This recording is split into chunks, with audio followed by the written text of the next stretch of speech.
Another blast of eye-opening message. Join in as we explore together. And mercy is saying, don't give him what it is that we know he needs to die. He is not better than death, but don't give him death.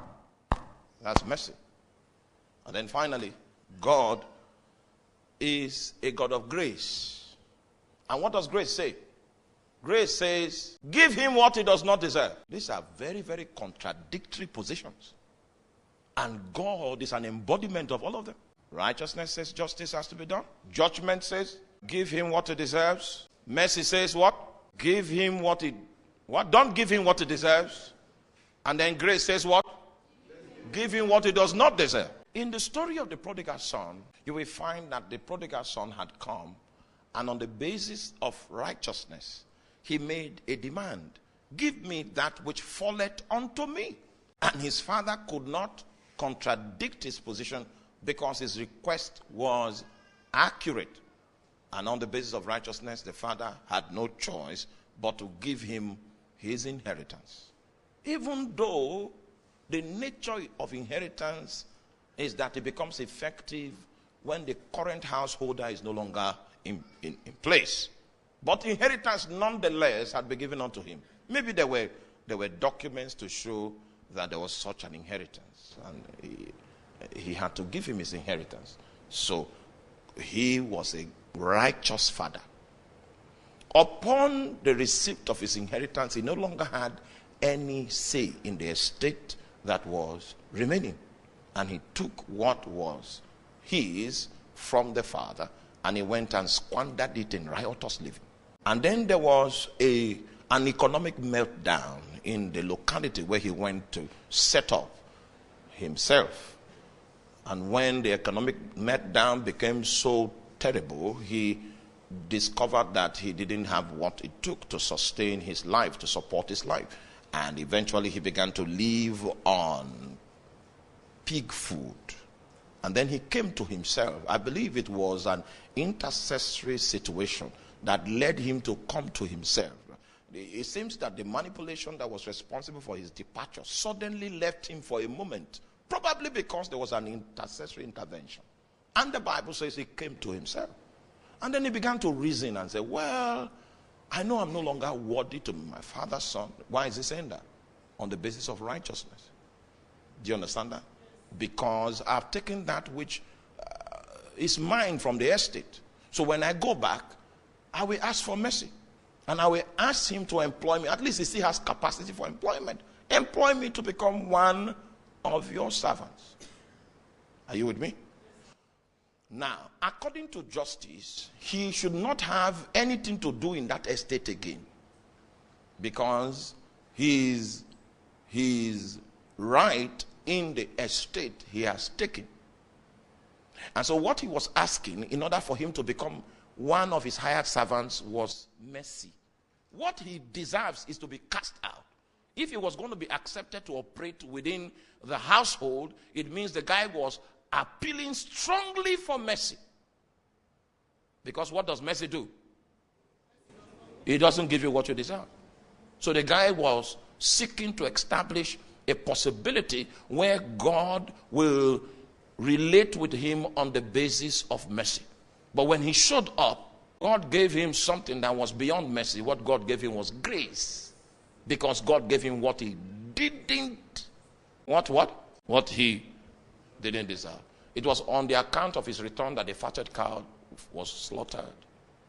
A ring was given to him, a change of raiment. You know, when he came back, he lost the authority to be able to ask for those things. So that kind of prayer he prayed, make me one of your higher servants. That kind of a prayer, it is not a prayer that is inclusive of a right. You hear?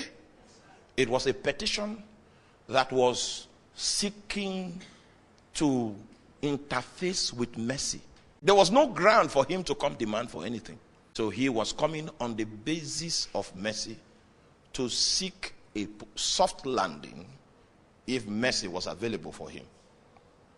And what he received instead was grace.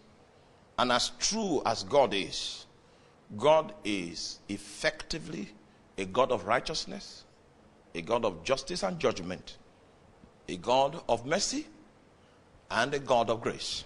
In fact, when people begin to sin, when a nation begins to sin, when an individual begins to live in sin perpetually, it provokes the righteousness of God. And it is on the basis of the righteousness of God that God will judge a sinner. Do you understand that? That is righteous nature. That is holy nature. His natural response to sin is judgment because of his righteous nature.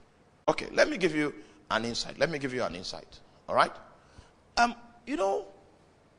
The justice system of heaven as touching humankind when Adam rebelled in the Garden of Eden was the justice of heaven about Adam's condition after rebellion was death. You see, God unveiled that justice system and spoke to Adam and said, in the day that you eat of this fruit, in dying ye shall surely die. That was a revelation of God's justice system, and it behoves of God's righteous nature to insist upon the implementation of that justice system if Adam by any means decides to eat of that fruit. Are you here?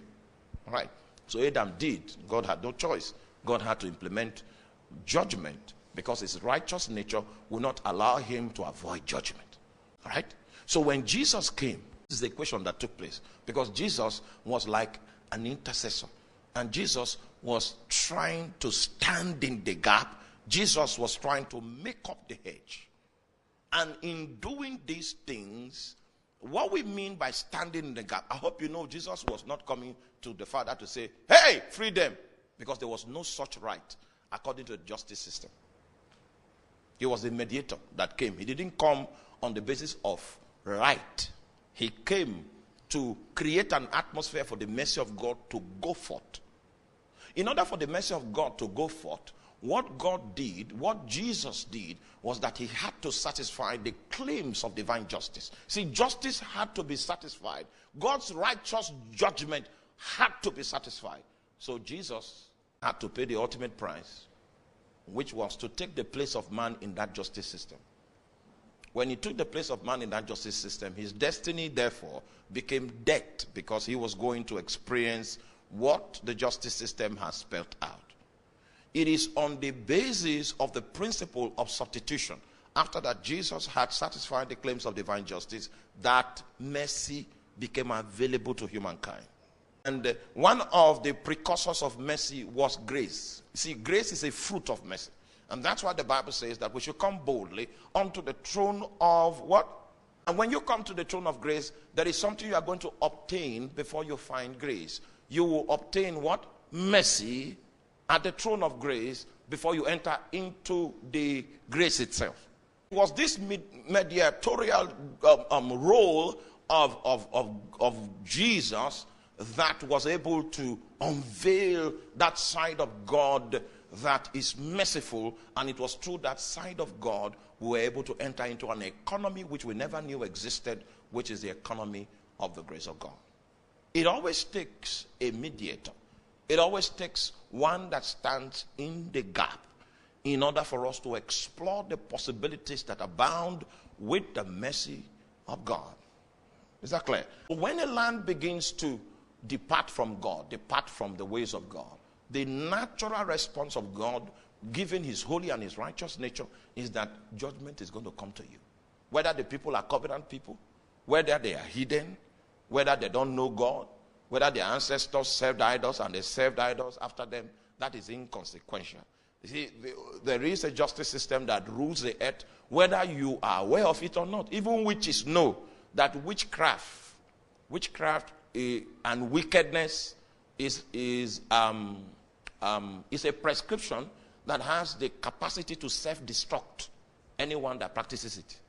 Do you understand? Even without intercession, without prayer, without fire, witchcraft, wickedness has the ability to self-destruct. And those systems were put in place, put in motion by a righteous God. So when a land begins to drift into iniquity, it begins to fall into the fury side of our God. But there is a personality upon the face of the earth, true priesthood, that can throw his weight around if he understands the provisions in the spiritual realm And under that circumstance, he can secure the mercy of God and the possibilities of the grace of God. That this individual is a special kind of individual that happens to be very important in the times of crisis. An individual that understands his role in standing in the gap and making the hedge. That's the ministry of supplication. The first thing I need to say about the ministry of supplication is that you don't come on the basis of rights. Because the justice system has already vetoed the matter. So if you are talking about rights, then righteousness will rise up and show you what you deserve and insist upon it. So you don't have rights with supplication. We are trying, in the face of obvious judgment, we are trying to explore the possibility of the release of the mercy of God. And it's when the mercy of God has been released that we can now find grace.